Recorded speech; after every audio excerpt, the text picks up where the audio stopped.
E adotar práticas responsáveis e ter uma gestão sólida que garanta transparência e credibilidade às iniciativas implementadas agregam valor às marcas.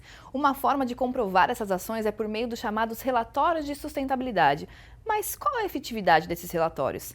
Para encontrar essa resposta e fortalecer essa prática, o CBEDS, Conselho Empresarial Brasileiro para o Desenvolvimento Sustentável, fez uma análise de relatórios de grandes empresas com atuação aqui no Brasil, incluindo as agroindústrias. Quem fala mais comigo sobre esse assunto é Ricardo Mastrotti, diretor executivo do CBEDS. Seja muito bem-vindo, Ricardo. Obrigado, um prazer. Agradeço o convite. Nós que agradecemos a sua participação aqui com a gente. Eu quero começar te perguntando quais os critérios mais relevantes analisados por esses relatórios dessas 77 empresas de diferentes setores aí da economia avaliados, né? Quais os resultados dessas análises? Como é que esses critérios podem contribuir para aprimorar cada vez mais esses relatórios de sustentabilidade? Ótimo. Nós avaliamos 16 critérios e 81 subcritérios, né? Seguindo uma metodologia que foi desenvolvida pelo World Business Council for Sustainable Development, com a Radley Elder, que são os critérios do Reporting Matters. Entre esses critérios, nós temos materialidade, engajamento de stakeholders, a verificação externa, metas e compromissos, implementação e impacto. Essa análise nos mostrou que a grande maioria das empresas, 88%, adota em algum nível as normas estabelecidas pelo GRI, Global Reporting Initiative. Além disso, apontou também que somente 26% dos relatórios analisados apresentaram algum compromisso formal de reduzir e neutralizar as emissões, alinhados ao compromisso Net Zero, né? Esses dados mostram que alguns desafios ainda precisam ser endereçados para aperfeiçoar a atuação das empresas em relação à sustentabilidade. A nossa publicação justamente visa contribuir com a superação desses desafios, apresentando então tendências e boas práticas. E quais seriam esses principais desafios, Ricardo? Você poderia compartilhar com a gente, já que você citou aí, né? Quais seriam os principais deles? Olha, são vários, né? O CBEDS, ele tem todos os setores representados aqui dentro, né? Então fica difícil, cada setor vai ter. Mas assim, um que é bastante comum a todos são os desafios da cadeia, né, de valor. Então, sempre que a gente vai falar de emissão, ou vai falar de impactos, ou vai falar do portão para dentro é mais fácil.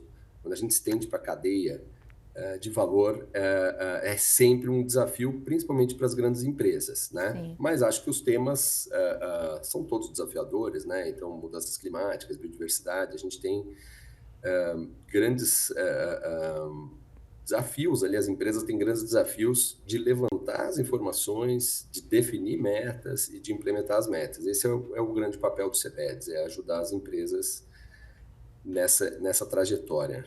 Sim. Ricardo, e recentemente, né, a Comissão de Valores Imobiliários lançou uma resolução que obriga as companhias de capital aberto a publicarem relatórios de sustentabilidade a partir de 2026. Esse fato ele é mais uma demonstração de que esses relatórios eles são importantes para o mercado, né, para as empresas, especialmente nesse contexto que a gente vive hoje, de aumento das regulamentações e também demandas, né, por informações abrangentes, confiáveis, transparentes. Não tenha dúvida, né? Essa resolução é mais um exemplo do aumento de relevância que vem tomando, né, os relatórios de sustentabilidade.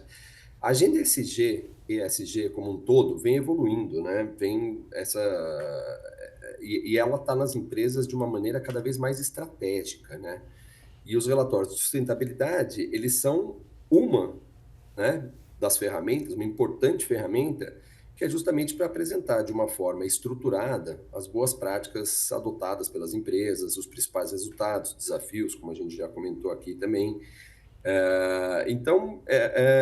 A gente entende que esses relatórios de sustentabilidade, eles podem contribuir muito para o aumento da credibilidade das organizações, inclusive fazer com que essas organizações consigam atrair mais investimentos, né?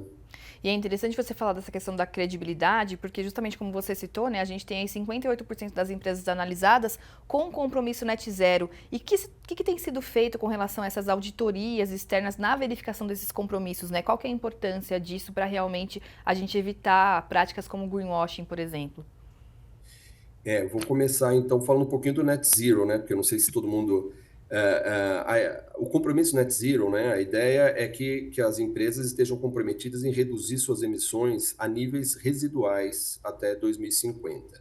Eu digo residuais porque zerar muitas vezes é difícil, em alguns casos até é impossível. Sim, Mas essas emissões residuais, então, depois seriam neutralizadas, né? E esse esforço conjunto é justamente para a gente conseguir limitar o aquecimento global a 1,5 graus Celsius até o fim do século, né? O CBEDS sim, tem uma iniciativa muito alinhada a esse desafio, né? Essa necessidade, que é a plataforma Net Zero, né? A gente oferece um passo a passo para apoiar as empresas nessa jornada de descarbonização. É muito sim, mais fácil você trilhar esse caminho conjuntamente do que isoladamente, né? Então, com esse certeza. é um dos serviços que o CBEDS oferece.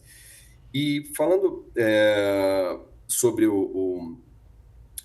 esse desafio que as empresas têm, né, de zerar as emissões, ele é, como eu já falei aqui, né, ele é enorme, porque vai para além dos muros da empresa, mas a gente sente também que todas essas empresas, pelo menos as empresas que estão participando do CBEDS, elas estão ali com um esforço conjunto Sim, nessa linha. Você mencionou sobre a verificação externa, né? A verificação externa, o objetivo dela é justamente esse, aumentar a credibilidade e confiança, né? Então, os dados, quando são olhados por contam com uma opinião externa, isenta, esse é o objetivo, de aumentar a credibilidade e justamente ir contra, evitar o greenwashing, né? com certeza. Agora, a gente falou bastante, né, sobre esse cenário global, sobre essa questão das exigências realmente aí dos relatórios de sustentabilidade, né? E você falou bastante como vocês têm trabalhado para auxiliar justamente as empresas nessa busca por boas práticas mais efetivas de comunicação e também de gestão, considerando esses diversos padrões e requisitos existentes hoje. Eu queria que você falasse um pouquinho mais sobre isso, né? O que a gente pode realmente fazer para apoiar quem está nesse caminho, Ricardo? Maravilha. Bom, acho que essa é a missão do CBEDS, né? É justamente a gente nasceu para isso, né? Apoiar as empresas nessa trajetória, né? Então, acho que agora focando um pouco aqui no tema da nossa conversa hoje de relatórios de sustentabilidade, a gente vê que tem uma ampla gama de partes interessadas, né? Eu destacaria os investidores, em particular, que buscam informações, né? Informações abrangentes, comparáveis, confiáveis, porque essas informações são base para a tomada de decisão, né? Então, os relatórios de sustentabilidade são uma ótima ferramenta para oferecer essa visão abrangente, né? Basicamente, o que a organização considera como prioridade, as ações que estão sendo tomadas, os desafios que estão sendo enfrentados, né? E, claro, a prestação de contas, ali, o cumprimento das metas, né? É, e uma coisa interessante de comentar também é que ela deve estar acessível para diferentes públicos de interesse, né? Então tem que ser uma Sim, linguagem que atenda a essa variedade de públicos também, né? sim, Mas eu acho que a melhor forma de ajudar é realmente a gente construir alguns caminhos conjuntamente, né? E esse é o tipo de ambiente que o CBEDS que o CBEDS proporciona, né? A gente trabalha com capacitação, com advocacy, e com esse trabalho conjunto das empresas, né? Com esse caminhar conjuntamente. com certeza. É isso que a gente precisa, cada vez mais caminhar junto para a gente conseguir alcançar os nossos objetivos, que são muitos, né? E muito diversos. Muito obrigada, Ricardo, pela sua participação aqui com a gente. Foi um prazer ter você aqui no Planeta Campo mais uma vez. Obrigado, o prazer foi todo meu. Obrigada. Planeta Campo, patrocínio. JBS, há 70 anos alimentando o que alimenta o mundo. UPL, reimaginando a sustentabilidade. Apoio SLC Agrícola, produzindo com eficiência e sustentabilidade. Infinity, gestão de resíduos. Associação Brasileira dos Criadores de Zebu, a BCZ de todos.